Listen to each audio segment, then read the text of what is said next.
രാജമ്മ 2 വർഷമായിട്ട് എനിക്ക് ഇങ്ങനെ ജലദോഷം വരുമ്പോൾ ശ്വാസം മുട്ടൽ അങ്ങനെ വലിയ ശക്തിയായിട്ടൊന്നുമില്ല.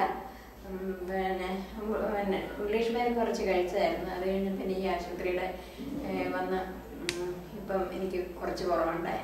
കുറച്ചല്ല, ഇപ്പം ഒരു വർഷം കഴിഞ്ഞു.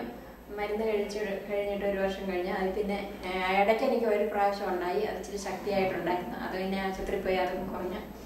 അത് കഴിഞ്ഞ് പിന്നെ എനിക്കങ്ങനെ ഉണ്ടായിട്ടില്ല. ഇപ്പം അങ്ങനെ എപ്പോഴും ജലദോഷമൊന്നുമില്ല. അല്ലെങ്കിൽ എനിക്ക് കാറ്റടിക്കുമ്പോഴെല്ലാം ജലദോഷവും തുമ്മലും എല്ലാം ഉണ്ടായിരുന്നു, ചുമയും. ഇപ്പം അതൊക്കെ വളരെ കുറവുണ്ട്. ഇപ്പം എനിക്ക് വലിയ കുഴപ്പമൊന്നുമില്ല.